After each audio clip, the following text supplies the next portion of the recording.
morning, brothers and sisters, fellow apostates.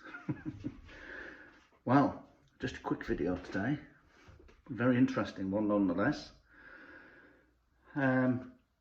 Watching very briefly this morning, because my life is so rock and roll, the August update, or whatever you want to call it, on the Jehovah's Witness website, and it appears that their governing body might be preparing the publisher class, or the whatever they are, into them cancelling Armageddon. The particular quote in question, as read by one of the governing body, was to not concentrate on where you are in a stream of time, or when it might come, or what's going on. This is the general idea, but rather what sort of a person that you are at that particular time. Now, the issue with this, as some of you will have already twigged, many times throughout the Bible, and in particular Jesus in the Gospels, was quoted as saying these people needed to be wide awake to be able to interpret the signs of the times as to when the last days were actually here. The governing body are flying, it would seem, in the face of this advice. Jesus, on the one hand, look out for the things that are coming, the signs of the times, things like nation rising against kingdom against kingdom, food shortages and earthquakes in one place after another. Now, as a sign for people to look at and be able to identify where they might be in the stream of time and when the last days might be here, or as the governing body love to say, the last days of the last days, but not anymore.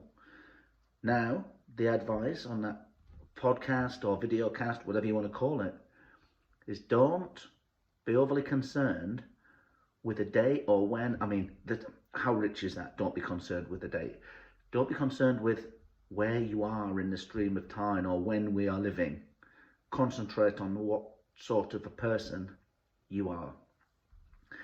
This is a pattern that happens time and time again in this organisation.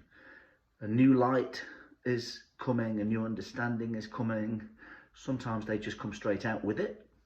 Sometimes groundwork has to be laid when it's a big change to an understanding. I mean, the biggest ones of recent times,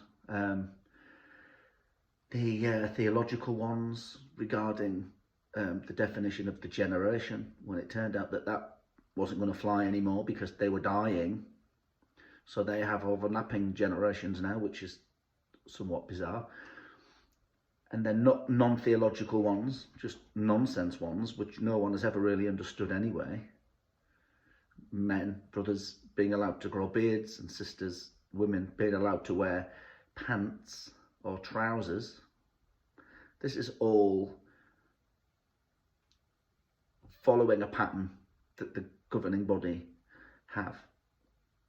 We want your absolute obedience. You'll do as you're told, or there's going to be trouble. All the while, if you notice, go on and have a look. The most expensive Apple Watches, buying, as in the case of Tony Morris, who doesn't seem to be around at the minute, buying extraordinarily expensive whiskey to support what some people have said is a drinking problem. But this is going to be very interesting now.